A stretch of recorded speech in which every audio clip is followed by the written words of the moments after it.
Okay, hey y'all, welcome back to Barbara Ann Back to Basics. Now we are on our second half of our chitterlings tutorial. So I'm putting cold water in my sink. And for my process, she got them in the sink. Yeah, I got them in my sink because this sink is stainless steel and it don't hold odors. Hello, this is chitterlings. So I'm not putting them in my bowls or anything, or even in my prep pans, because I won't be able to get the smell out. So anyway, I'm going to put this in here. The chitlins are clean. Let me show you guys the stuff that came off the chitlins. This is all the goat from the chitlins. This is trash, right? This is the clean chitlins, okay? So what I'm going to do is I'm putting that in there, and I'm going to put an 8-ounce cup of vinegar. I don't need a lot of water. 8-ounce cup of vinegar. And I'm just using white vinegar. And I'm going to put the clean chitlins in the water. All these are the clean chitlins.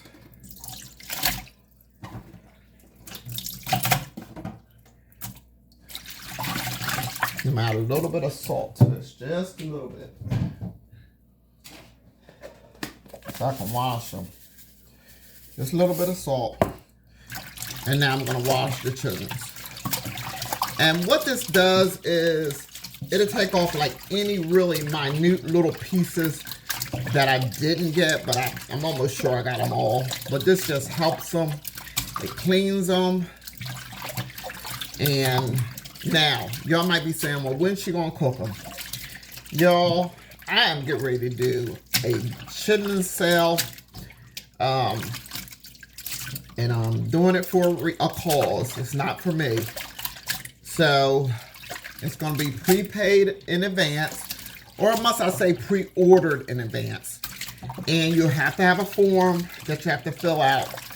And I'm going to have pig feet also. So what I'm going to do is I'll be doing a pig feet and chitlin tutorial.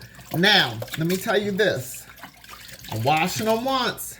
They're going to be washed until this water is crystal clear. There is no way that I'm done with these chitlins yet.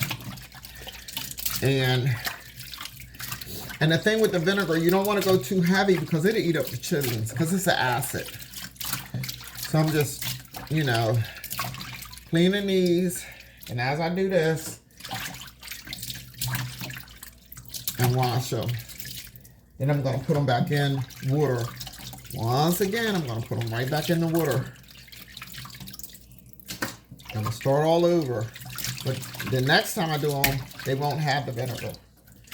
And I want you to see the difference in them after they're clean. Now, every now and again, you'll get some chitlins that are a little darker piece, like this. There's no fat or anything on it, but it's just darker. There's nothing wrong with that. And a lot of people like chitlins, and they be like, oh, can you cook some chitlins? Can you cook some chitlins? They don't realize the process that you go through to cook chitlins. If you're doing the process correctly, some people, questionable. I've listened to people say how they do their chitlins. I don't knock nobody's cooking. I don't really eat these, but I don't knock anybody's cooking. Because I always say cooking is an art form. I don't want that stuff down my sink. Cooking is an art form, but there are certain foods that you must prep and cook a certain way. There's no exception, absolutely none. And chitlins is one of those things that there's no exception to the preparation and cooking mode. There's just not. So I'm gonna rinse my sink out real good. And right now I'm still in the cleaning stage. I'm going to put them back in again and rinse them until they're good and clean. They're clean. Right now I'm just getting the residue off and all that. And I want them nice and bright and white. And you're going to see the difference in these chitlins. Each time that I clean them. And see, they'll blow up. I don't know if you can see that one. It'll blow up just like a balloon. Because there's nothing on it. It's free from debris, no dirt or anything. So I'm ready to do it again, rinse them.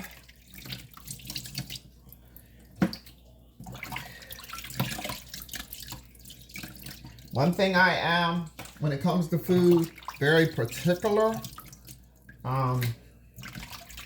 Now, when I do the last rinse, before I go to put them back in the freezer, they will not be done in my sink. The last and final rinse will be done in a bowl.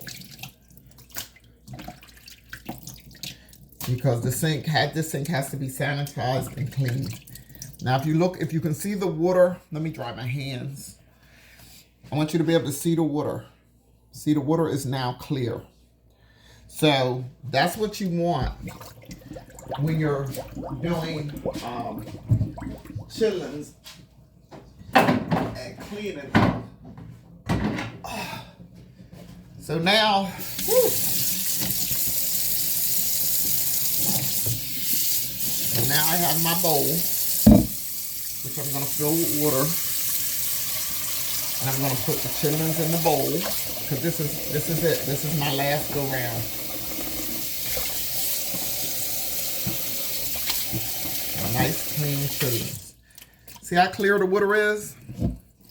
That water is crystal clear, people. Them chitterlings is clean. And remember, I had them in this pan. But guess what? I also was washing them from the pan. Come on, there's detergent. So now what I'm doing is I'm washing this pan because I had dirty chitterlings in here. Even though they were clean, you know what, no membranes or anything. They were clean. So now what I'm going to do is these chitterlings are all ready to go. And they're nice and clean.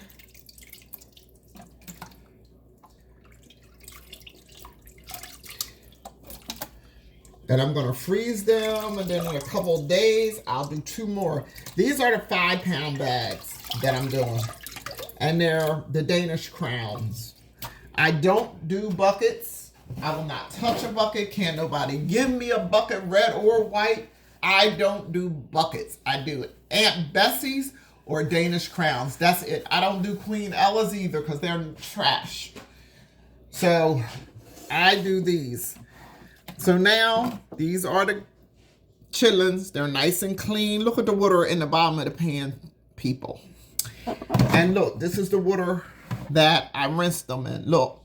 So when your water looks like that, and you have peeled all that membrane and got all the little specks off of it, and you know, and you have the junk off that looks like this, your chitterlings is clean. And this was 5 pounds, 10 pounds of chitterlings. And this is the goat that came off of 10 pounds. And this is 10 pounds. And once I cook this down, I'm not even going to have this pan full. So people wonder why chitterlings are so expensive. If somebody is selling chitterling dinners or you're going out to buy them, it's because it's a tedious task. But folk love them. And as long as they love them, Barbara Ann will cook them because I love cooking. And I like the basic things of life to cook that my grandma, my mom, my aunt, that they cooked. And I know how to do it. And we're in a time where we have a generation of male and female that don't know how to cook. You're going to have to be able to survive in this world, especially what we're dealing with now. You're going to have to be able to survive. So if I can help by showing how to cook certain foods, these were the staples of life. And you might not eat them because I don't eat chitterlings. But there's just things I'm going to be doing. Beans, pig feet, things of that nature. The greens I did.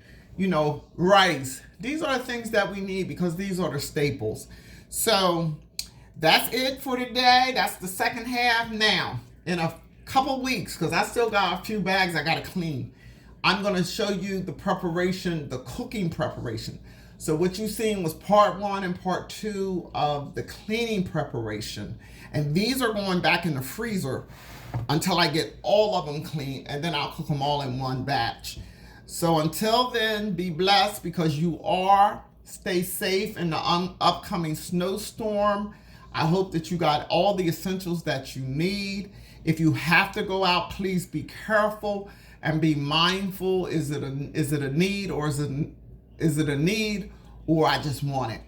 One of those type things. God bless you, and I'll see you soon. And thank you for tuning in to Barbara Ann Back to Basics.